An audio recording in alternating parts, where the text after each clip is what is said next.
Hi, YouTube.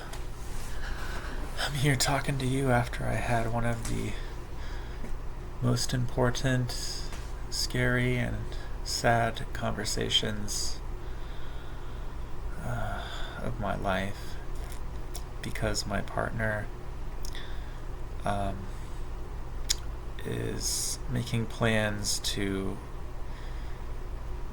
break up and separate.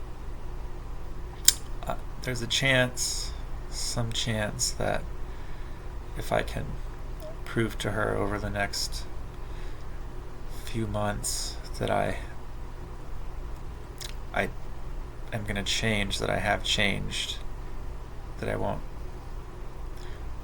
break things destructively when I have meltdowns, and that I won't talk about suicide when I'm having meltdowns, that I have in the past coped in different ways, less destructive ways. I can revert to that. I've lived in more, communal housing where I had to really keep my things to myself. And even when I had meltdowns where I might have accidentally broken something, it was very private and contained because I was so I didn't know I had autism and I was so ashamed of it. But the point is not to feel shame, but the point is to keep it to myself.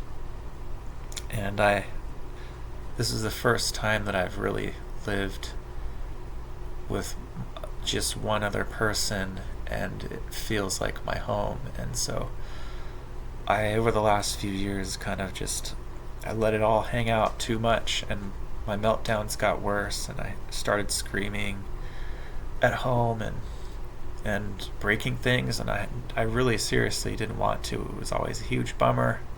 It's things I can't afford to replace. I've injured myself, but being confronted with the potential loss of the best thing that's ever happened to me, I will do everything in my power with every cell, every fiber of my being to make sure that I don't behave in those ways again. But, I'm at this moment where I don't really know what's going to happen, and I'm sad and scared because I love my partner. I love the life that we've created together. I don't want to lose her. I don't want to lose the home that we've shared. I'm very sad that I could not have the foresight or the awareness to melt down in better ways, or not melt down, or just,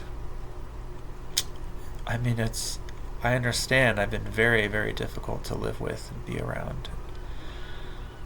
I want this to be the wake-up call moment that I come back from. So I'm trying to, I call myself a spiritual person, and so I'm trying to have faith in the universe that life is happening the way it's supposed to happen. I just need to be present and have the best intentions and try my best, do my best to be loving.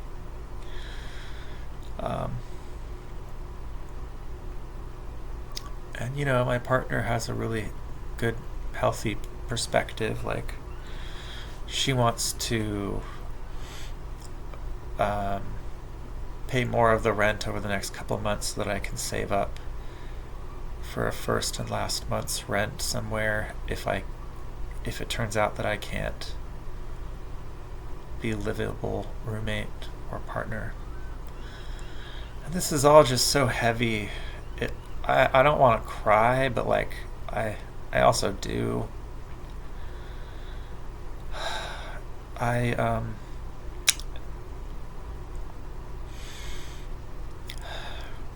I don't want to admit it, but I'm also just really scared of the other side because I don't really have a support system of people who actually know me. I mean, I can try to work with the services that our state provides, but I don't live near family, and I don't really have family that I could rely on anyway. So it's gonna be scary. I'm scared. I'm scared to go into the world as a person with a disability who can't maintain a solid income all the time and just be alone